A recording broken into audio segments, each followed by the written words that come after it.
Hi అండి, నమస్తే. నేను మీ Soujanya. Welcome to my channel VGRS Telugu vlogs. So వీడియోలోకి వెళ్ళే ముందు కొత్త వాళ్ళు ఎవరైనా మన ఛానల్ చూస్తుంటే ప్లీజ్ సబ్స్క్రైబ్ అయితే చేసుకోండి. మీ ఫ్యామిలీకి, ఫ్రెండ్స్కి షేర్ చేయండి.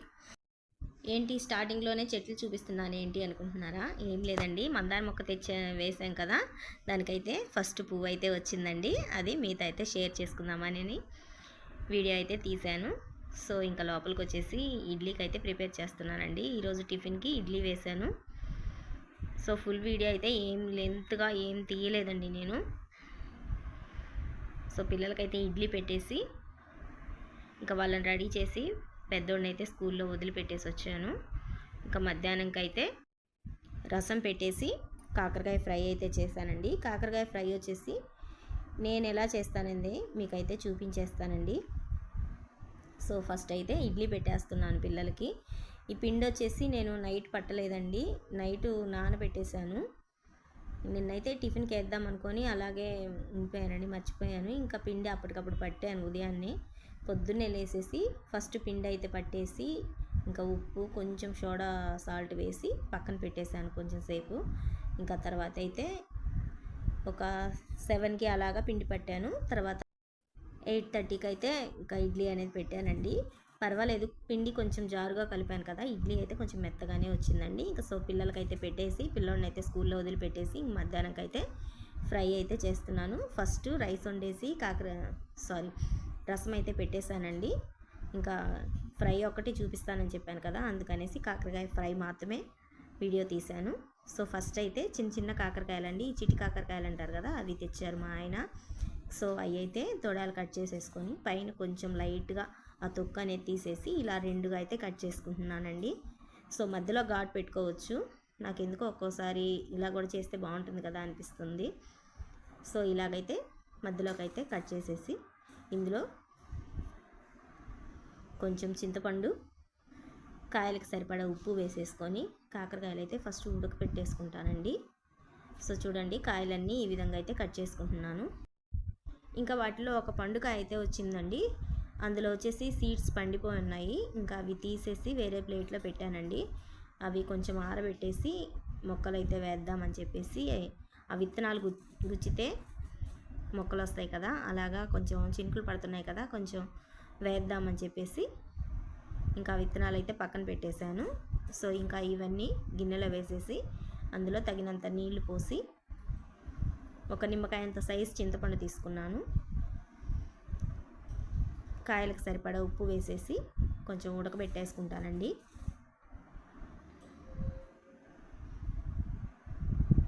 సో చూడండి, అలా అయితే పెట్టి ఉడకబెట్టేస్తాను.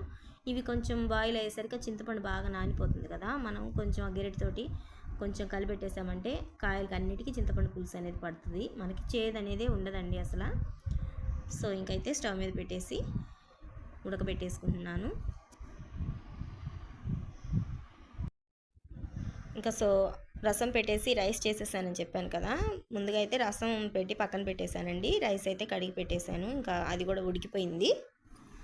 ఇంకా కాకరకాయలు కూడా ఒక స్టవ్ మీద పెట్టేసుకున్నాను. సో కాకరకాయలు అయితే చూడండి ఈ విధంగా అయితే ఉడికిపోయినాయి కదా, వీటిలో కొంచెం వాటర్ ఉంటే వాటర్ తీసేసుకోండి. నేనైతే వాటర్ ఏం లేకుండా చిక్కగా ఉడకనిచ్చేసాను, అంటే మగ్గనిచ్చేసాను. సో ఇప్పుడు దీనికైతే తాలింపు పెట్టుకుంటున్నాను. దీనికి కొంచెం ఆయిల్ ఎక్కువే ఉండాలండి, అంటే కాయలు మాడిపోతే ఆయిల్ లేకపోతే ఆ కాయల్లో ఉండే వాటర్ అనేది పోదు. సో ఫస్ట్ అయితే ఆయిల్ వేసుకున్నాను కదా, ఆయిల్లో కొంచెం పసుపు వేసుకొని ఇంకా ఇవి ఎక్కువ కలపకుండా కొంచెం కొంచెంగా కలుపుకుంటూ కొంచెం ఎర్రగా వేయించేసుకోవాలి.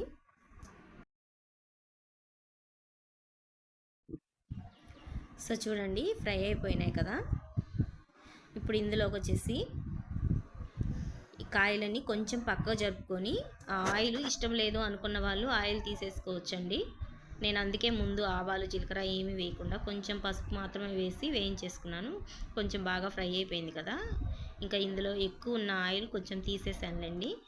అందులో 1 స్పూన్ ఆయిల్ మాత్రమే ఉంచేసి అందులో కాయలన్నీ కొంచెం పక్కకు జరిపేసి అందులో ఆవాలు జీలకర్ర కచ్చాపచ్చాగా దంచుకున్న వెల్లుల్లి వేసి ఒక రెమ్మ కరివేపాకు అయితే వేసి కొంచెం దోరగా వేయించేసుకొని ఇంకా కాయలు అంతా కలిపేసుకుంటానండి. సో చూడండి కొంచెం వేగింది కదా, ఇంక ఇప్పుడు ఇవన్నీ కూడా కలిపేసుకుంటాను. ముందుగానే వేస్తే ఏంటంటే మనం కాయల వరకే తిప్పుతాం కదా, ఈ ఈ తెల్లగడ్డ అవన్నీ ఆయిల్ అడుగు నుండిపోతాయి, మాడినట్టు అయిపోతాయి. అందుకనేసి నేను ఇలా అయితే కలుపుకుంటాను. సో ఈ ఐడియా నచ్చితే ఎవరైనా ఫాలో అవ్వండి. సో ఫ్రై అంతా రెడీ అయిపోయింది కదా, ఇది కాకరకాయలు బాగా వేగిపోయాయి కదా, ఇందులో అయితే కొబ్బరి కారం వేసుకుంటున్నాను. ఈ కొబ్బరి కారం నేను ఇంట్లో పట్టానండి. దీనిలో ఏం లేదు, కొబ్బరి, ఎండుమిర్చి, ఉప్పు, తెల్లగడ్డలు మాత్రమే వేసి మెత్తగా అయితే మిక్సీ పట్టుకున్నాను. ఈ కారం చాలా బాగుంటుందండి. సో ఫ్రైస్లోకి చాలా టేస్టీగా ఉంటుంది. ఇంకా దించే ముందు కొంచెం కొత్తిమీర అయితే సన్నగా చాప్ చేసుకొని వేసేసుకోవడమే. సూపర్ అంటే సూపర్గా ఉంటుందండి. రసం కంటే కూడా పప్పు చేసుకొని కాకరకాయ ఫ్రై చేసుకోవాలి, చాలా బాగుంటుంది టేస్ట్ అయితే. నాకైతే ఈ రెండు కాంబినేషన్ చాలా ఇష్టం అండి. సో నచ్చిందా? నచ్చితే తప్పకుండా ట్రై చేయండి. సో వేగిపోయింది కదా, స్టవ్ కట్టేసి వేడి వేడి అన్నంలో కాస్తంత పప్పు వేసుకొని ఇలా కాకరకాయ ఫ్రై వేసుకొని తింటే చాలా బాగుంటుంది. సో నేనైతే రసం పెట్టేశాను, మేమైతే తినేసామండి. ఇంకా మధ్యాహ్నం అయితే కిందింటి వాళ్ళు ఆ అక్కని కొంచెం గోరింటాకు తెచ్చిమంటే తెచ్చిచ్చారు. సరే అదైతే మిక్సీకి పడదామని చెప్పేసి మిక్సీకి అయితే వేస్తున్నాను. సో నేను గోరింటాకు ఎలా వేస్తానని మీకైతే చూపించేస్తాను. ఇంకా ఫస్ట్ కొంచెం అయితే పెరుగు తీసుకున్నాను, అందులో కొంచెం పలుకులుగా దంచుకున్న వక్క కలిపేసి అందులోనే నిమ్మరసం వేసేసి గోరింటాకులో వేసి మెత్తగా అయితే పట్టేస్తాను.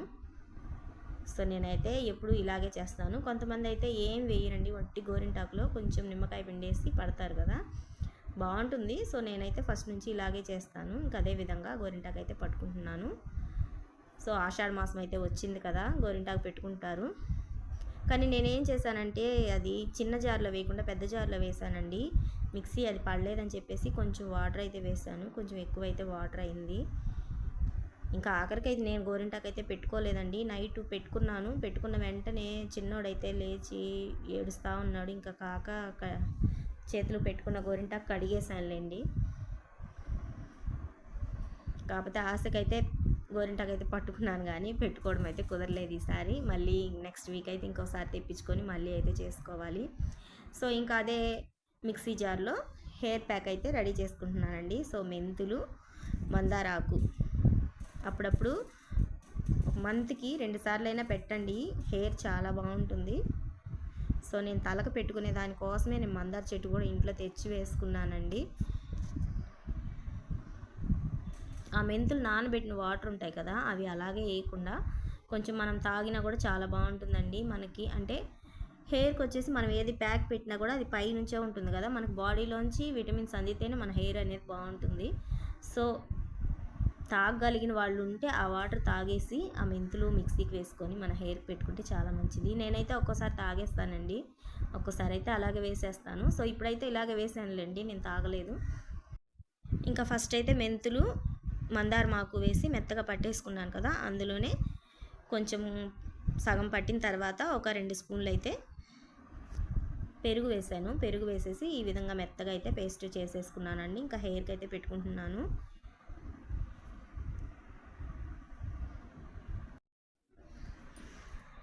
ఇంకా అప్పుడప్పుడు ఇలా ట్రై చేయండి, హెయిర్ అనేది చాలా బాగుంటుందండి, మెత్తగా ఉంటుంది హెయిర్ ప్యాక్ పెడితే. ఇలాగ పాయలు తీసి అది పెట్టుకుంటే చాలా బాగుంటుందండి. హెయిర్ అయితే నిజంగా చెప్తున్నానండి, చాలా మెత్తగా ఉంటుంది. మనం గోరింటాకు పెట్టుకుంటాం కదా, గోరింటాకు పెట్టుకుంటే హెయిర్ అనేది కొంచెం డ్రైగా అయిపోతుంది. అలా కాకుండా గోరింటాకు, మెంతులు, ఇది మందారమాకు ఇవన్నీ కలిపేసి ఇలా పెట్టుకుంటే హెయిర్ చాలా బాగుంటుందండి, చాలా మెత్తగా ఉంటుంది. హెయిర్ గ్రోత్ కూడా చాలా బాగుంటుంది. సో తెలియని వాళ్ళు ఉంటే ట్రై చేయండి. ఇంకా హెయిర్కి అంతా పెట్టేసుకున్నాను. ఇదైతే ఒక 1/2 అవర్ ఇంకా అలాగా ఆరనిచ్చేసి హెడ్ బాత్ చేసిన తర్వాత నా హెయిర్ అనేది మీకు చూపిస్తాను ఎంత బాగుంటుందో. ఇంకా హెయిర్ ప్యాక్ అనేది పెట్టుకున్న తర్వాత మెంతులు అయితే వేద్దామని చెప్పేసి ఇంకా ఇదైతే చేస్తున్నానండి. సో ఇది డబ్బా అయితే పగిలిపోయింది. ఇది కూరగాయలు కట్ చేసుకుంటాం కదా, అది వాటర్ వేసి కూరగాయలు వేసి కడిగేసుకుంటాం కదా, ఆ డబ్బా అండి, అది పగిలిపోయింది అడుగు. ఇంకా అందులో అయితే మట్టి వేసి కొంచెం మెంతులు అయితే వేద్దాము అని చెప్పేసి ఇంకా ఇందులో మట్టి అయితే వేస్తూ ఉన్నాను. అది అడుగు పగిలింది కదా, ఎక్కువ వాటర్ అనేది కిందకి వెళ్ళిపోతాయి కదా, అందుకనేసి అడుగున అది ఫెవికిక్ ఉంటుంది కదా, అది కొంచెం అతికించేసి అందులో అడుగున కవర్ అయితే వేసానండి, ఎక్కువ వాటర్ అనేది కింద పోకుండా ఉంటాయని చెప్పి. ఇంకా సో మట్టి అంతా వేసేసుకున్నాను కదా, అందులో మెంతులు అనేది చల్లుకుంటా ఉన్నాను. ఇంకా మా పెద్దోడైతే నేను వేస్తానమ్మా అని చెప్పేసి వచ్చి దగ్గర కూర్చున్నాడు. సరే వేయమని చెప్పేసి కొంచెం ఇచ్చాను. అన్నీ వాడు ఒక చోటే వేస్తాడని చెప్పేసి ఇంక మళ్ళీ మళ్ళీ అడుగుతున్నా, నేను ఇవ్వలేదు. సో వేసేసాను కదా, ఇందులో దీనిపైన పల్చగా మట్టి వేసుకుంటే మొలకలు అనేవి తొందరగా వస్తాయండి. మనం ఎక్కువ మట్టి వేసామంటే అవి మట్టిలో పడిపోతాయి. మనం వాటర్ వేసేటప్పుడు కూడా ఇంకా కొంచెం లోతుకు వెళ్ళిపోయి మొక్కలు అనేవి తొందరగా రావు, మొలకలు వచ్చేది చాలా లేట్ అవుతుంది. సో పైనే మట్టి చల్లేసి ఇంకా దీన్ని పల్చగా వాటర్ అయితే వేసేసి ఇంకొక చోట అయితే పెట్టేస్తాను. వాటర్ కూడా ఎక్కువ డబ్బాతో వేయకుండా చల్లుతానండి.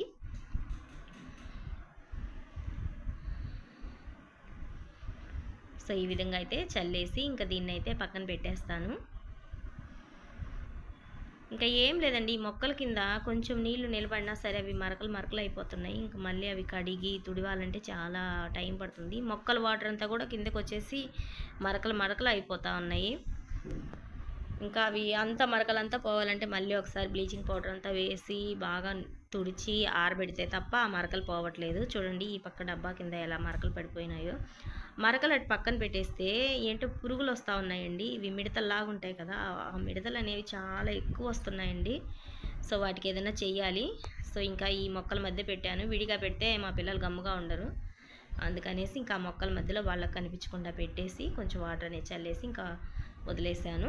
సో మొక్కలు వచ్చిన తర్వాత అయితే మీకు ఆ పాట్ అనేది చూపిస్తాను. సో చూడండి, నేను హెడ్ బాత్ చేసి వచ్చిన తర్వాత హెయిర్ చూడండి ఎలా ఉందో. నిజంగా చెప్తున్నానండి, నేను ఇలా మెంతులు పెట్టుకోవడం చాలా రోజుల నుంచి అయితే పెట్టుకుంటున్నానండి. హెయిర్ అయితే నిజంగా గ్రోత్ ఉంటుంది.